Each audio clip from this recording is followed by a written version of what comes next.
Hey, what's going on, y'all? Here with another video. So we're going to talk briefly about Phil Schneider. I got a video clip to show you guys, a couple minutes long. For me, he was the first person to actually introduce DUM, Defense Underground Military Base, and that's basically apparently some bases that are built underground. They've been doing it for years and years.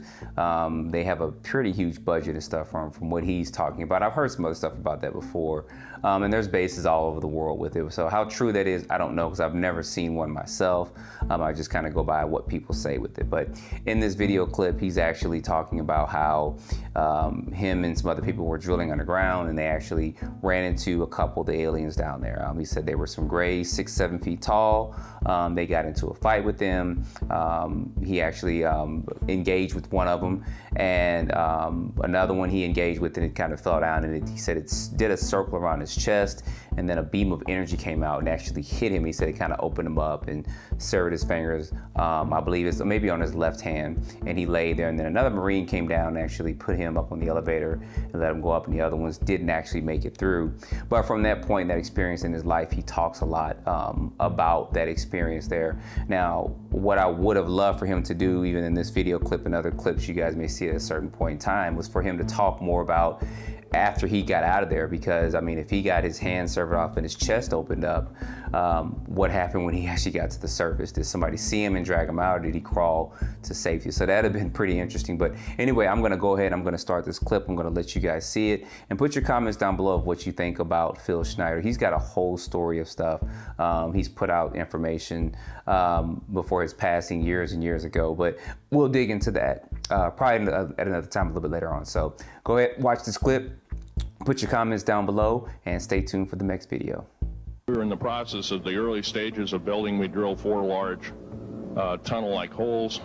Some of them ran 2.5 miles under the surface. Number of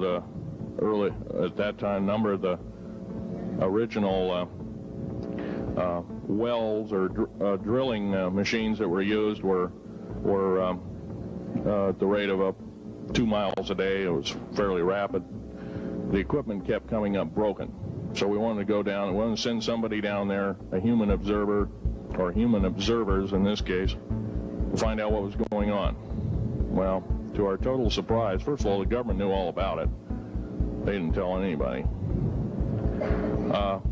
When I saw Green Beret and Black Beret people encamped inside of our geologist camp, I knew something was up, the gig was up. First of all, I knew all about the alien agenda. I'll explain that in a few minutes.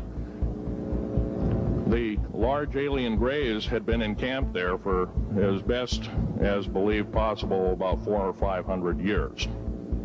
Had been one of their internal bases.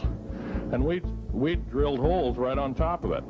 All the stinking air, all the black sooty air came right out as soon as the first hole was sunk, and all this soot came up, and well, that's when it all the hell broke loose, really, all started. Anyway, after we drilled all 4 holes, it took about 2 days to drill all 4 of them.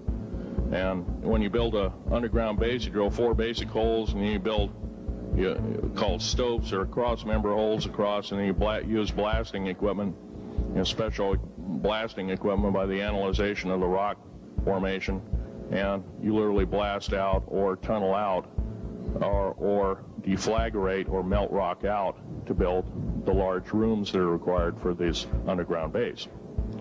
Well, in this process, I was lowered down the basket of one of these holes, and about from me to this elderly woman here in the front was sitting a 7-foot-tall alien gray.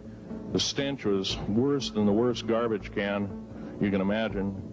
The person was or the entity was absolutely horrible. I didn't waste any time. I reached for my pistol. At that time, as an engineer, I didn't have time to carry all the folderol of one of these big submachine guns that all the sea spray and the yellow fruit and all the outer perimeter and inner perimeter security people carried. I carried a little Walther PPK pistol with a 9-shot clip.